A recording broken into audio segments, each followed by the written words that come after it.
Hello everyone, welcome to Crack Grade B, the online learning platform. Today we will discuss the basics of costing. So, in today's class, we will have to study only one topic, that is classifications of cost.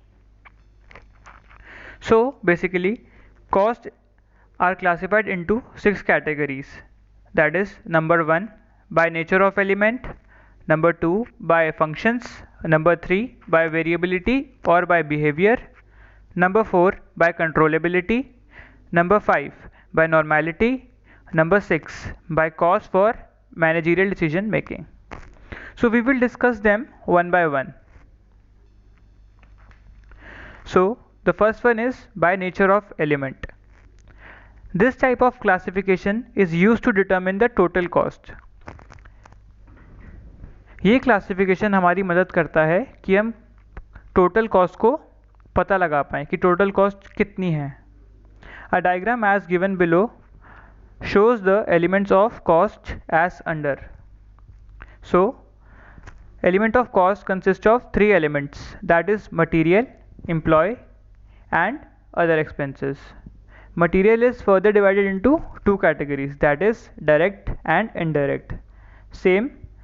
Same for employee cost, it is divided into 2 categories, number 1 direct and number 2 indirect, and same for expenses, direct expenses and indirect expenses.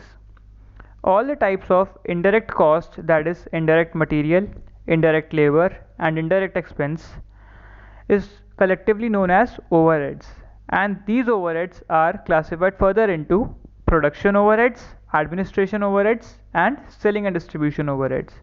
So we will discuss each of them one by one. So let's move to the next slide. So the first is direct materials. अगर मैं आपको simple भाषा में समझाऊं तो direct materials का मतलब हो गया रॉ मटेरियल्स, मतलब कच्चा माल. Materials which are present in the finished product और can be economically identified in the product are called direct materials. ऐसा सामान या ऐसा माल जो भी फिनिश प्रोडक्ट में साफ साफ दिखाई देता है या हम उसको साफ साफ पता लगा पाएँ, वो है हमारा direct material. For example cloth in dress making, materials purchase for a specific job etcetera. Suppose आपने एक कपड़ा लिया और आपने उसको अपने टेलर को दिया, उसने आपको ड्रेस बना के दी. जो आपने कपड़ा दिया आप उसको अपनी ड्रेस में साफ साफ देख पा रहे हैं, आप उसको आइडेंटिफाई कर पा रहे हैं. तो डायरेक्ट मटेरियल क्या हुआ आपकी ड्रेस के लिए? That raw cloth. However in some cases a material may be direct but it is treated as indirect. कुछ केसेस में ऐसा होता है कि मटेरियल तो है, डायरेक्ट है, पर हम उसको as an indirect material treat करते हैं because it is use in small quantities, क्योंकि वो काफ़ी कम मात्रा में यूज़ होता है and it is not economically feasible to identify that quantity, और उस क्वान्टिटी का पता लगाना बहुत ही मुश्किल है. And those materials which are use for purpose of ancillary to the business. So suppose आपने एक फर्नीचर बनाया, उसके अंदर आपने लकड़ी यूज़ करी, पर आप जो उसके लिए फेविकॉल यूज़ करते हैं आप उसको पता नहीं लगा पाते कि फेविकॉल कहाँ कहाँ पे यूज़ हुई है और कितनी यूज़ हुई है. तो ये हमारा एक है तो डायरेक्ट मटेरियल, बट हम इसको ट्रीट करते हैं as an indirect material. Number 2 is direct labour. Labor which can be economically identified or attribute wholly to a cost object is called direct labor. Labour आप सब जानते हैं मजदूरी या फिर कोई ऐसा आदमी जो आपके लिए मेहनत करता है किसी काम को पूरा करने के लिए. सो अगर आप किसी प्रोडक्ट से आप सीधा पता लगा पा रहे हो कि हाँ इसमें इतनी लेबर यूज़ हुई है, इसमें लेबर के इतने पैसे लगे हैं, तो आपकी डायरेक्ट लेबर है. For example employee engaged on actual production of a product or carrying out the necessary operation for converting the raw material into finished product. ठीक है, जैसे आपने कोई रॉ मटेरियल लाके अपनी लेबर को दिया, उससे उसने फिनिश प्रोडक्ट बनाया, तो उस चीज़ में जो आदमी ने जितने भी पैसे लिए आपसे या लेबर चार्ज करी वो आपकी डायरेक्ट लेबर है. And 3 is direct expenses. It includes all expenses other than direct material और डायरेक्ट लेबर। डायरेक्ट मटीरियल को और डायरेक्ट लेबर को हटा के जितना भी खर्चा होता है आपकी प्रोडक्ट बनाने में वो आपका डायरेक्ट एक्सपेंस है। So which are specially incurred for a particular cost object and can be identified in an economically feasible way. For example hire charges for some special machinery, cost of defective work. Suppose आपने footwear बनाने के लिए एक machine खरीदी, आपने उसको rent पे लिया, तो आपने मशीनरी के चार्जेस दिए, हायर चार्जेस, तो वो आपका डायरेक्ट एक्सपेंस हो गया, क्योंकि उस मशीन की वजह से ही आप अपना प्रोडक्ट बना पा रहे हो, इसलिए आपका वो डायरेक्ट एक्सपेंस होता है।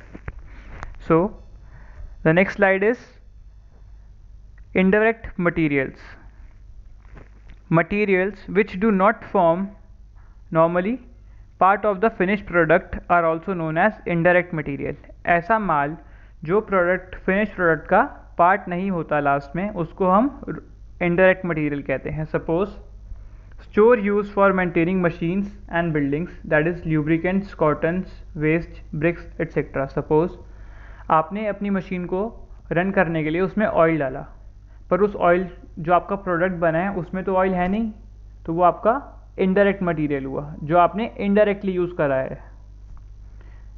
And indirect labour, labour cost which can not be allocated but can be apportioned to और absorbed by cost unit or cost centers is known as indirect labor.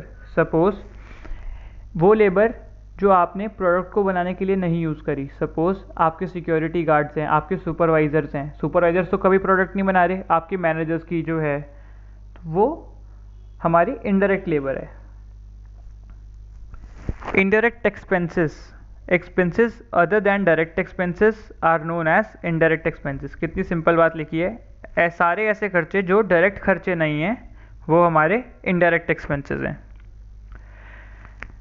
So I will read it again. Expenses other than direct expenses are known as indirect expenses that cannot be directly, conveniently and wholly allocated to the cost centers. Suppose आप factory का rent पे कर रहे हैं या आप अपने लिए फैक्ट्री की इंश्योरेंस पे कर रहे हैं, उससे तो आपका कोई प्रोडक्शन में हेल्प नहीं मिल रही, बट आपका एक्सपेंस तो खर्च हो रहा है, तो दैट इज़ इनडायरेक्ट एक्सपेंस जो कि हमारे प्रोडक्ट से रिलेटेड नहीं होते। And the next slide is about overheads. So as I told you that sum of indirect material, indirect labor and indirect expenses is collectively known as overheads. So we will study about overheads. It is the aggregate of indirect material cost, indirect labor cost and indirect expenses. The main groups into which overheads may be subdivided are the following. Production और works overhead. तो सबसे पहला type है overhead का production और work overhead. Indirect expenses which are incurred in the factory and for the running of factory, ऐसे खर्चे जो कि फैक्ट्री को चलाने के लिए किए जाते हैं वो होते हैं फैक्ट्री ओवरहेड। सपोज फैक्ट्री अगर आपने रेंट पे लिया तो फैक्ट्री का रेंट का खर्चा हो गया आपका वर्क ओवरहेड या फिर प्रोडक्शन ओवरहेड, या आपकी जो पावर एंड लाइटिंग का खर्चा आ रहा है फैक्ट्री में वो आपका इनडायरेक्ट एक्सपेंस ओवरहेड हुआ, production overhead. And next is administration overhead. Indirect expenses related to the management and administration of the business, ऐसे एक्सपेंसेस जो कि मैनेजमेंट में और एडमिनिस्ट्रेशन में खर्च किए जाते हैं वो होते हैं एडमिनिस्ट्रेशन ओवरहेड। सपोज टेलीफोन का खर्चा, लाइट ऑफिस में लाइट का खर्चा, ऑफिस का रेंट एट्सेट्रा। आपको नीचे दिए गए पिक से ही पता चल सकता है कि जैसे वो रिसेप्शनिस्ट फ़ोन पे कॉल्स कर रही है सबको, तो जितना भी फ़ोन का खर्चा आ रहा है वो आपका एडमिनिस्ट्रेशन ओवरहेड्स में जाएगा। Selling overheads, indirect expense incurred for marketing of a commodity, मतलब ऐसा एक्सपेंस जिससे आप अपनी प्रोडक्ट की मार्केटिंग करते हैं और आप एड्स करते हैं, तो वो हमारा जाता है सेलिंग ओवरहेड्स, क्योंकि हम उसको सेल करने के लिए खर्चा कर रहे हैं, तो वो हमारा selling overheads. And the last is distribution overhead, indirect expense incurred for dispatch of the goods, ऐसे खर्चे जो किए जाते हैं ताकि हम गुड्स को एक जगह से दूसरी जगह तक डिस्पैच कर पाएँ। Suppose ware charges, packing charges, loading and unloading. Suppose आपने फैक्ट्री में फिनिश प्रोडक्ट्स बनाए, अब आपने उसको वेयर हाउस में स्टोर किया, तो जो वेयर हाउस का खर्चा है वो आपका डिस्ट्रीब्यूशन ओवरहेड में आएगा, क्योंकि वेयर हाउस से आप माल कस्टमर तक, होलसेलर तक या रिटेलर तक पहुंचाओगे। पैकिंग चार्जेस जैसा कि आपको फोटो में दिख रहा है, पैकिंग चार्जेस सबसे राइट में है आपके। ऐसे कोई भी पैकिंग मटेरियल आपका डिस्ट्रीब्यूशन ओवरहेड में जाता है। लोडिंग एंड अनलोडिंग चार्जेस उससे नीचे वाली फोटोग्राफ में देख सकते हैं कि कैसे वर्कर्स जो हैं लोड अनलोड करते हैं, उसके बदले में कुछ पैसे लेते हैं। तो ये सारा खर्चा आपका डिस्ट्रीब्यूशन में जाता है। And the next category is bye functions. Under this classification costs are divided according to the function for which they have been incurred. It includes the following. Direct material cost हम पढ़ चुके हैं। Direct employ और labour cost ये भी पढ़ चुके हैं। डायरेक्ट एक्सपेंसेस ये भी पढ़ चुके हैं। प्रोडक्शन एंड मैन्युफैक्चरिंग ओवरहेड्स जो कि फैक्ट्री ओवरहेड्स भी कहलाए जाते हैं। एडमिनिस्ट्रेशन ओवरहेड्स हम ये भी पढ़ चुके हैं। सेलिंग ओवरहेड्स ये भी पढ़ चुके हैं। डिस्ट्रीब्यूशन ओवरहेड्स वही खर्चा जो लोडिंग अनलोडिंग और पैकेजिंग में जाता है वो डिस्ट्रीब्यूशन ओवरहेड्स होता है। Research and development cost, that is कोई भी खर्चा जो हमने रिसर्च एंड डेवलपमेंट में किया है किसी प्रोडक्ट की, तो वो जाता है रिसर्च एंड डेवलपमेंट ओवरहेड्स में। आपको राइट साइड में एक शीट बनी हुई दिख रही है, तो इसमें क्या है, direct material plus direct labour plus direct expense is equal to prime cost. ये आपको याद रखना है। Direct labour direct expense plus direct material is equal to prime cost. And if you will add factory overheads in the prime cost, you will get the figure of factory cost or works cost. And in factory or work cost, if you add administration overhead, you will get the cost of goods sold. And in the cost of goods sold, if you add distribution and selling overheads, you will get the cost of sales. And in this cost of sales, you will add the profit margin to arrive at the selling price. इसका क्या मतलब है, इस cost of cell में अगर आप अपना profit margin add कर लेंगे तो आपका सेलिंग प्राइस आ जाएगा। And the next slide, by behaviour और by variability. According to this classification, costs are classified into three categories, that is fixed, variable and semi variable. हमने इसके बारे में पहले भी कुछ डिस्कस किया है, बट वो काफ़ी माइनर सा था। आज हम इसको डिटेल में डिस्कस करेंगे। These costs are the costs which incurred for a period and which with a certain output and turnover limits tend to be unaffected by the fluctuations in the level of activity. They do not tend to increase or decrease with the changes in output. ये ऐसी cost है जो किसी period के लिए खर्च होती है, suppose for 1 month, for 1 year, for 10 year, and that will be consistent, और ये अनअफेक्टेड रहती है हमारे लेवल ऑफ एक्टिविटी या आउटपुट से। अगर हम 1 यूनिट बनाएंगे तो भी हमारी कॉस्ट सेम रहेगी, अगर हम 1 लाख यूनिट बनाएंगे तो भी हमारी कॉस्ट सेम रहेगी। For example rent, insurance of the factory building etcetera.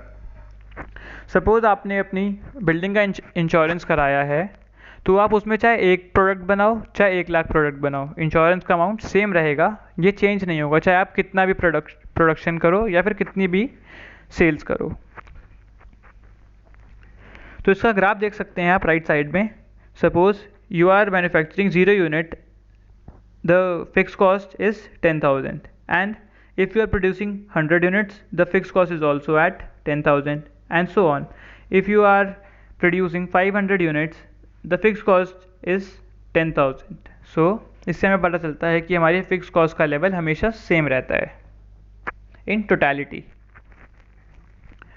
Variable cost, these costs tend to vary with the volume of activity.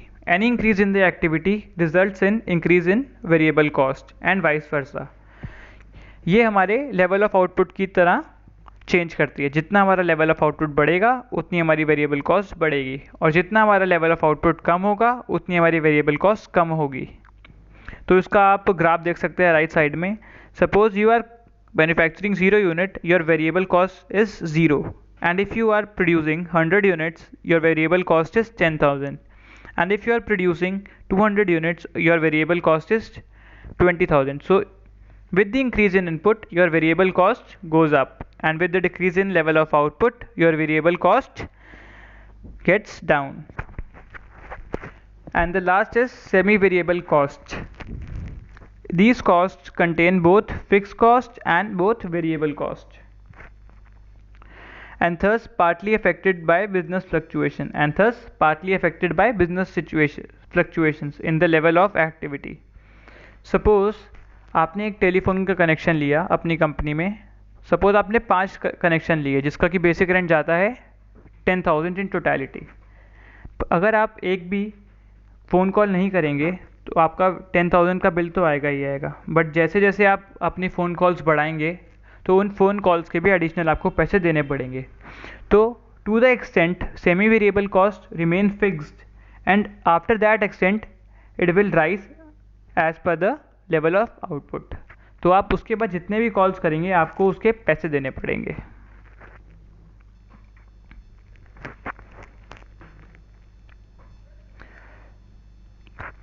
The next slide is by controllability.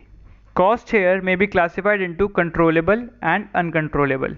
So we will discuss what is controllable cost. Cost that can be controlled. ऐसी cost जो कि control की जा सकती हैं typically by a cost, profit और investment center.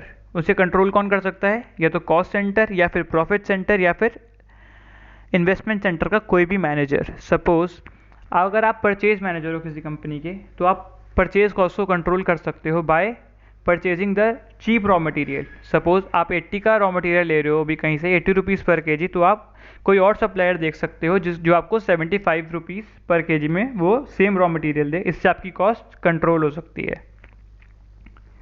Controllable cost incurred in a particular responsibility centre can be influenced by the action of executive. जैसा कि मैंने आपको बताया किसी पर्टिकुलर सेंटर में कॉस्ट इन्फ्लुएंस हो सकती है by the action of executive heading that responsibility centre. Suppose अगर मैं परचेज डिपार्टमेंट की बात करूं तो जो परचेज मैनेजर है हमारा वो हमारा कॉस्ट कंट्रोल कर सकता है. For example direct cost comprising direct labour, direct material and direct expenses and some of the overheads are generally controllable by the shop level management. जो कि मैंने आपको एग्जाम्पल दिया वही लिखा हुआ है इसमें भी. And the next one is uncontrollable cost. Cost which cannot be influenced, important word, which cannot be influenced by the action of a specified member of an undertaking are known as uncontrollable cost. ऐसी cost जिसको कोई specific member control नहीं कर पाए वो होती है uncontrollable cost. Suppose अगर आपको एक स्टोर कीपर की ज़रूरत है तो वो आपको रखना ही रखना पड़ेगा. आप उसे कंट्रोल नहीं कर सकते चाहे आपके पास काम है चाहे नहीं है. सपोज डेप्रिसिएशन, अगर आप कोई प्रोडक्शन नहीं कर रहे पर आपने मशीनरी खरीद ली तो उस पर हर साल डेप्रिसिएशन लगेगा ही लगेगा, वो आपकी कॉस्ट में इंक्लूड होगा ही होगा. तो ये है हमारी uncontrollable cost which can not be controlled. So the next category is by normality. According to the basis cost may be classified into normal cost and abnormal cost. So normal cost, it is the cost which is normally incurred. ये ऐसी cost है जो normally इंकर होती ही होती है at a given level of output under the conditions in which that level of output is normally attend. उस condition में जहाँ पे हमें जितना हमारा आउटपुट लेवल है वो मेंटेन करना ही पड़ता है. सपोज अगर हम 1000 यूनिट प्रोड्यूस करते हैं तो हमें पता है कि हमारे प्लास्टिक कि हमारा जो भी रॉ मटेरियल है उसकी कॉस्ट इतनी लगनी ही लगनी है. सपोज़ आप राइट साइड में देख सकते हैं ये जो प्रोडक्शन हो रही है इनको पता है कि जो कॉस्ट है, सपोज़ जो भी इनका ऑरेंज वाला मटेरियल है उनको पता है इसकी कॉस्ट लगनी ही लगनी है, तो ये नॉर्मल कॉस्ट है. बट सपोज़ अगर कुछ ऐसा हो जाए कि बहुत बड़ा नुकसान हो जाए या फिर फायर लग जाए फैक्ट्री में, या सपोज़ हमारा जो रॉ मटेरियल है उसका ट्रक खाई में गिर जाए एटसेट्रा, तो ये हमारी हो जाएंगी एबनॉर्मल कॉस्ट. इसका नाम से ही पता चल रहा है abnormal cost. So abnormal cost it is the cost which is not normally incurred at a given level of output in the condition in which what that level of output is normally attained. ये ऐसी cost है जो रोज़मर्रा के दिनों में नहीं होती। सपोज़ हमारा फायर लग जाना, फैक्ट्री में सारे गुड्स डिस्ट्रॉय हो जाना, मशीन का ब्रेक डाउन हो जाना, ये सारे हमारे अबनॉर्मल कॉस्ट है। पर इन कॉस्ट को हम अपने कस्टमर से चार्ज नहीं कर सकते, ये हमारी खुद की गलती की वजह से, ये हमारी पर्सनल गलती की वजह से होती है, तो इसको हमें अपने costing and profit and loss में चार्ज करना पड़ता है। Costing and profit and loss में चार्ज करना पड़ता है, यानी डेबिट करना पड़ता है। So the last one is cost for managerial decision making. According to this basis, cost may be classified as follows. Number 1 is predetermined cost. शायद आपको नाम से ही पता चल जाए क्या है predetermined cost. A cost which is computed in advance. ऐसी cost जो हमने एडवांस में ही कंप्यूट कर ली before the production and operation start. मतलब प्रोडक्शन या फिर ऑपरेशन के स्टार्ट होने से पहले ही हमने कुछ एस्टिमेट लगाया या प्री डिटर्मिन किया कि हमारी कॉस्ट ये रहेगी, तो ये होती है हमारी प्री डिटर्मिन कॉस्ट। इसको हम प्लान्ड कॉस्ट भी कह सकते हैं। Standard cost, a pre determine cost which is calculated from managements expected standard of efficient operation. ये ऐसी प्री डिटर्मिन कॉस्ट है जो मैनेजमेंट डिसाइड करता है स्टैंडर्ड्स को ध्यान में रखते हुए। It may be used as a basis for price fixation and for cost control through variance analysis. अब हमने जो स्टैंडर्ड कॉस्ट को हमने स्टैंडर्ड कॉस्ट निकाली, पर अगर हम देखते हैं असल में कि हमारा जो असली कॉस्ट है वो थोड़ी ज़्यादा लगी या कम लगी, तो हम उसको उसका वेरिएंस देखेंगे और उसका रीज़न देखेंगे और हम उसको कंट्रोल कर पाएंगे। वैसे स्टैंडर्ड कॉस्ट के लिए आप एक पूरा चैप्टर पढ़ने वाले हैं आगे, तो हम वहाँ पे और भी डिटेल डिस्कशन करेंगे। व्हाट इज़ स्टैंडर्ड कॉस्ट, क्या होती है standard cost. And the next is marginal cost, the amount at any given volume of output by which aggregate cost are changed if the volume of output is increased और decrease by 1 unit. Total cost में क्या change आएगा जब हम 1 unit extra produce करें या 1 unit कम produce करें। Suppose अगर हम 100 यूनिट प्रोड्यूस कर रहे हैं तो हमारा खर्चा आ रहा है 10,000, पर अगर हम 101 यूनिट प्रोड्यूस करेंगे तो हमारा टोटल खर्चा कितना आएगा, उसका जो चेंज होता है उसे हम कहते हैं मार्जिनल कॉस्ट, कि एक एडिशनल यूनिट को बनाने में हमने कितनी कॉस्ट खर्च करी। सो मार्जिनल कॉस्ट के ऊपर भी हम एक पूरा चैप्टर पढ़ेंगे आने वाली क्लासेस में, तो हम वहाँ पे और इसको डिटेल में डिस्कस करेंगे। So the next one is imputed cost. These cost are notional cost which do not involve any cash outlay. ये ऐसी कॉस्ट हैं जिसकी वजह से कोई भी कैश का आउटफ्लो नहीं होता। सपोज़ अगर आपने एक बिज़नेस में 10 लाख रुपीज़ इन्वेस्ट किए, बट आप इन 10 लाख रुपीज़ को कहीं और इन्वेस्ट कर सकते थे। सपोज़ FD करा सकते थे, पर आपने वो नहीं कराई। उससे जो आपको इंटरेस्ट का लॉस हो रहा है, जो आपका इंटरेस्ट लॉस हो रहा है, वो आपकी इम्प्यूटेड कॉस्ट है। हम इसको अपॉर्चुनिटी कॉस्ट भी कह सकते हैं। सपोज़ आप एक टीचर हैं और आपके पास 2 ऑप्शन है कि आप स्टूडेंट A को पढ़ाएं या स्टूडेंट B को पढ़ाएं।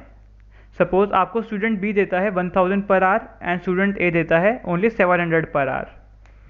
सो जाहिर सी बात है आप स्टूडेंट B के पास ही जाएंगे पढ़ाने, बट उस B को पढ़ाने के लिए आपने 700 रुपये का जो सैक्रिफाइस किया है वो आपकी इम्प्यूटेड कॉस्ट हो गई, वो आपकी अपॉर्चुनिटी कॉस्ट हो गई। ये लॉजिक है इम्प्यूटेड कॉस्ट का। So let us move to the next and the last slide which says about explicit cost.